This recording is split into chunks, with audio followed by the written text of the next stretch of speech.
할렐루야. 한번 고백합시다. 연약한 믿음일지라도 하나님 앞에 나아가라. 아멘. 연약한 믿음일지라도 주 앞에 나아가는 것이 왜 복인가에 대한 부분을 오늘 말씀해 주고 있습니다. 자, 우리는 다윗 그리면 용맹스럽고 위대하고 강하고 이런 면만을 우리가 기억하고 있는데요. 21장은 특별히 두 가지 사건을 기록하고 있는데요. 첫 번째 사건은 오늘 함께 읽은 본문에서 다윗, 위대한 다윗도 그야말로 자기 살기 위하여서 그야말로 거짓말하고 그런 것을 보게 됩니다. 누구나 사람이 위급해지면 자기 자신을 보호하기 위해서 거짓말하는 것은 인간 내면 속에 있는 죄성이라고 말할 수가 있습니다. 자, 여러분 우리 잘 아는 창세기 3장 8절에서 하나님이 선악을 알겠나 열매를 따먹고 자기 자신의 치부를 가리우기 위하여서 무화과 나무 잎을 엮어서 치마를 만들고 나무 뒤에 숨은 그 아담과 하와에 대하여서 아담아 내가 어디 있느냐 이렇게 얘기하죠. 그때 아담이 대답하기를 내가 벗었으므로 두려워하여 숨었나이다 라고 대답하는 것을 봅니다. 너희 벗었음을 누가 알게 하였느냐? 너는 내가 먹지 말라고 한 선악을 알겠나무 열매를 네가 따먹었구나. 예, 하나님 잘못했어요. 이러는 게 아니죠. 그때부터 핑계대기 시작합니다. 예, 당신이 나에게 준 그 여자가 따먹으라 가지고 따먹었는데요. 저 잘못 없어요. 우리 마누라 때문에 그런 거예요. 마누라 핑계를 대요. 마누라, 야 여자야, 너 왜 너 그걸 따먹었냐? 예, 제가 따먹은 게 아니고요. 저 뱀이 꼬드겨가지고 따먹었어요.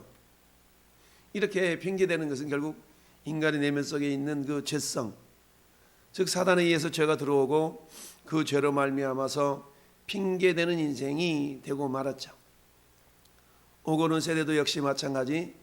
아담의 혈통을 가지고 태어난 모든 인류는 결국 그 내면 속에 있는 죄성 때문에 본능적으로 자기가 위험한 상황에 처하게 되면 살기 위해서 거짓말을 하죠. 여러분, 그 거짓말하는 것은 모든 사람의 공통된 모습이라고 할 수 있어요. 아무리 위대한 사람이 능력자라 할지라도 우리 요즘 보는 정치계를 통해서 보는 것들이 다 그런 거 아니겠어요? 그러니까 검찰과 그 경찰은 뭐합니까? 거짓말하는 사람이 그 거짓말이 진짜 거짓말인 것을 들춰내는 것이 수사이고 재판이고 이런 거잖아요. 그러니까 사람이 의도적으로 자기 자신을 보호하기 위해서 거짓말하고 이런 것은 법정에서도 그걸 죄로 취급하지 않아요? 단지 그것이 드러났을 때 그것을 죄로 취급하기 때문에 어쩌든지 사람은 자기 죄를 가리우기 위해서 거짓말치고 이런 것들을 다 하죠. 그러면 이제 법에서는 법정에서는 어때요? 그것을 이제 검찰이 이래는 거짓말입니다라고 거짓말에 대한 증거들을 다 들춰내면 그제서야 이제 네 거짓말했네요라고 이렇게 얘기하는 모습들이 결국 법정에서 가려지게 되죠. 자, 오늘 본문은 다윗이 사울 왕에게 쫓기다 이제 어디로 갑니까? 놉 땅에 있는 아히멜렉이라는 제사장에게 찾아가죠. 여러분, 오늘 말씀의 제목처럼 믿음이 연약한 믿음일지라도 주님 앞에 나아가라, 하나님께 나아가라 라는 제목의 말씀. 여러분, 다윗은 사울 왕의 쫓김 속에서 다른 데 가지 않냐고 제사장을 찾았다라는 얘기입니다. 제사장은 뭡니까? 하나님의 뜻을 밝히 보여주고 알려주는 자가 제사장 아니겠어요? 그러니까 다윗은 지금 자기가 피신하고 사울왕을 피해 도망다니는 이런 과정 속에서 과연 내가 안전할 것인가 그렇지 않을 것인가를 하나님께 여쭙기 위하여서 지금 제사장을 찾았던 것입니다. 한 장 넘겨가지고 22장 10절 한번 읽어볼까요? 22장 10절 아히멜렉이 그를 위하여 여호와께 묻고 그에게 음식도 주고 블레셋 사람 골리앗의 칼도 주더이다. 아히멜렉을 통해서 하나님 지금 내가 이렇게 사울왕을 피해서 이렇게 피신해 다니는데 내 목숨이 좀 안전할까요? 여쭙고 있잖아요. 이것을 아히멜렉을 통하여서 여호와께 물었다라고 성경은 말씀합니다. 어찌하든 오늘 다시 한 거짓말은 너무너무나 그럴싸하잖아요. 참 우리 모습이 이런 모습이에요. 자, 그래서 다윗이 갔더니 아히멜렉이 떨며 다윗을 영접하여 그에게 이르되 어찌하여 내가 홀로 있고 함께하는 자가 아무도 없느냐.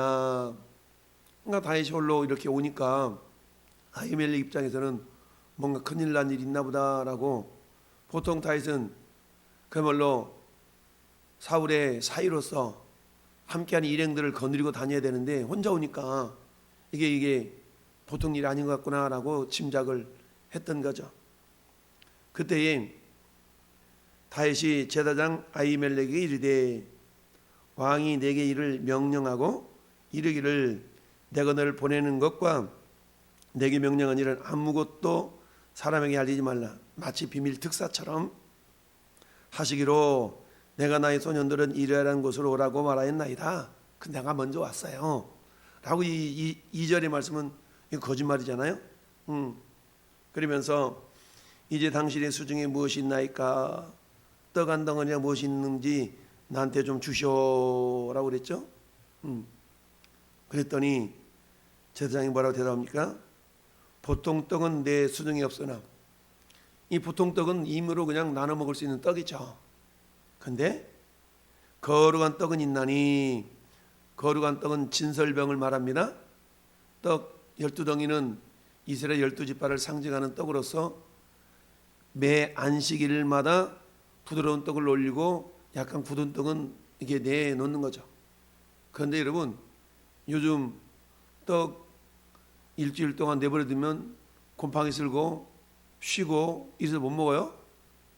근데 이 당시에 이 진설병은 일주일이 지나도 곰팡이 안 나고 먹을 만한 그런 떡인 겁니다. 그러니까 떡 제조 기술이 오늘날보다 더 좋았다라고 말할 수도 있지만 특별한 하나님의 은혜가 임재하에 있는 그런 것을 상징한다라고 볼 수 있죠. 자, 그러면서 보통 떡은 없지만 거룩한 떡은 있다. 근데 이 거룩한 떡은 소년들이 여자를 가까이만 하지 아니했으면 주겠다라고 얘기하죠. 이건 뭘 얘기합니까? 거룩한 모습. 이 거룩한 떡은 거룩한 그런 상태에서 먹어야 된다라는 것을 말씀하고 있고요. 원래 이 진설병은 누구만 먹냐면 제사장만 먹어야 돼요. 제사장만 먹도록 율법에 정해져 있어요. 근데 지금 이 아히멜렉은 이 거룩한 떡을 자기만 먹어야 되는데 다윗에게 내어주고 있는 거죠. 그러면서 다윗이 그럼요, 거룩하죠, 당연히 거룩한 건 당연하죠 라고 하면서 이야기를 하죠. 그랬더니 6절에 제사장이 그 거룩한 떡을 주었으니 거기는 진설병 곧 여호와 앞에서 물려낸 떡밖에 없었다. 이 떡은 더운 떡을 드리는 날에 물려낸 것이었더라. 그러니까 안식일마다 떡을 올리고 물려내고 그런 떡이 지금 있는 거죠. 근데 이 떡은 원래 율법적으로는 제사장만 먹어야 되는 떡이에요. 그러니까 아히멜렉 입장에서는 율법을 어긴 거가 되겠고, 또 다윗 입장에서 본다 그러면 거짓말 쳤잖아요. 그러니까 거짓말 했으니까 이것도 뭐예요? 율법을 어긴 거죠. 그러면 제사장은 항상 하나님의 임재하심을 경험하며 살아가는 존재이기 때문에 하나님께서 야 이놈아, 내가 너만 먹으라고 했지 왜 주는 거야? 이렇게 책망하지 않고, 야 너 찾아온 다윗 저놈 지금 거짓말하고 있어, 이렇게 다윗을 또한 책망하지 않고 있다는 사실이에요. 야, 이 모습을 통해서 우리가 위로를 받을 수가 있어요. 비록 내가 연약해서 정말 거짓말할 수밖에 없는 큰 절박한 상황에 있어요. 근데 그럼에도 불구하고 다윗은 다른 길을 찾지 않고 하나님을 찾았다는 얘기죠. 하나님은 이것을 귀하게 여기셨던 겁니다. 오늘날 우리도 마찬가지입니다. 근데 희한하게 우리가 하나님 앞에 범죄하게 되잖아요. 그러면 하나님을 찾기보다는 하나님을 등지게 되는 경우가 대부분이에요. 아까 얘기했던 창세기에서 아담과 하와가 하나님께 범죄하니까 어때요? 하나님 죄송해요. 하나님께 나가는 것이 아니라 어떻게 해요? 하나님을 등지고 숨잖아요. 이게 죄의 본능이거든요. 그럼에도 불구하고 다윗은 어때요? 그런 비록 거짓말을 칠지언정 하나님 앞에 나가 도움을 구하고자 하는 그런 모습을 보이고 있는 거죠. 하나님이 이것을 긍휼히 여겨 주셨던 겁니다. 그리고 아히멜렉 입장에서도 역시 어때요? 야, 내가 너한테 너만 먹으라고 그랬잖아. 근데 너 왜 내 말 안 듣고 딴 사람 줬어? 하나님 이렇게 책망하지 않으셨어요. 그것은 예수님께서도 이런 아히멜렉의 행동을 잘한 것이다라고 칭찬 내지는 인정한 모습이 우리 마태복음 12장으로 한번 넘어가 볼까요? 마태복음 12장.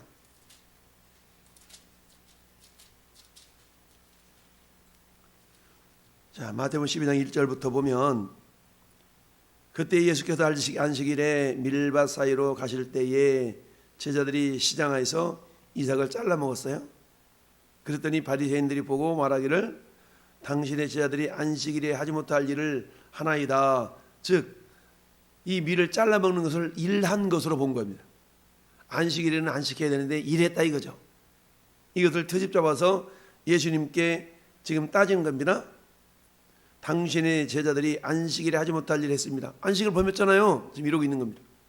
그것은 예수님이 오늘 본문을 인용을 한 겁니다. 이르시되 다윗이 자기와 함께한 자들이 시장할 때에 한 일을 잊지 못하였느냐? 그 하나님의 전에 들어가서 제사장 외에는 자기나 그 함께한 자들이 먹어서는 안 되는 진설병을 먹지 아니했냐? 분명히 주님 말씀하고 있어요. 그러면서 또 안식일에 제사장들이 성전 안에서 안식을 범하여도 죄가 없음을 너희가 율법에서 읽지 못하였느냐?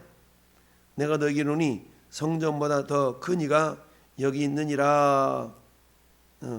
마가복음에서 뭐라고 말씀하고 있냐면 인자는 안식일에도 주인이니라 라고 말씀하고 있잖아요. 이런 것처럼 지금 예수님은 다윗이 자기와 함께한 자들이 진설병을 요구했을 때 아히멜렉이 그 떡을 준 것은 율법으로 고지고 때린다는 건 잘못이지만 그러나 그건 꼭 잘못한 것은 아니다. 왜요? 율법의 핵심은 사랑이지 징계가 아니기 때문에 그렇다는 얘기입니다. 예수님은 율법의 마침이 되었다. 그러면서 8절에 인자는 안식일의 주인이니라 라고 말씀하고 있죠. 이처럼 율법이라는 것은 뭡니까? 사람을 얽어매기 위하여서 주어져 있는 그런 기준이 아니란 얘기죠. 율법의 핵심은 사랑이지 징계와 책망이 아니다라는 사실입니다. 이처럼 다윗은 비록 자신의 연약함 때문에 그 용맹스럽던 용명은 다 어디 가고 거짓말을 치며 자신의 연약함을 드러내는 그런 모습을 보여주고 있어요. 이것은 오늘날 저와 여러분을 향한 하나님의 메시지입니다. 여러분, 다윗이 진설병은 뭡니까? 하나님의 임재하심을 상징한다고 볼 수 있어요. 왜요? 여러분, 예수님이 요한복음 6장에 뭐라고 말씀하십니까? 나는 생명의 떡이니 나를 먹는 자는 영원히 산다라고 말씀하지 않습니까? 생명의 떡, 즉 다윗은 생명의 떡이신 주님을 찾고 있는 모습인 거예요. 두 번째는 뭡니까? 두 번째는 7절, 8절, 9절에 자, 7절은 그날에 사울의 한 사람이 여호와 앞에 머물러 있었는데 그는 도액이라 이름하는 에돔 사람이요 사울의 목자장이라. 이건 복선이죠, 복선. 이 일 때문에, 이 도액 때문에 결국 아히멜렉은 죽임을 당하고 사울은 더 쫓김을 당하는, 다윗은 쫓김을 당하는 일이 했는데 어찌하든 그러면서 다윗이 떡도 얻었죠. 그 다음에 또 무엇 쫓았습니까? 여기 당신의 수중에 칼이나 창이나 뭐 없습니까? 왕의 일이 급함으로 내가 내 칼과 무기를 가지지 못하였느냐. 이것도 거짓말이잖아요. 계속해서 거짓말 치는가요? 그랬더니 제사장이 뭐라고요?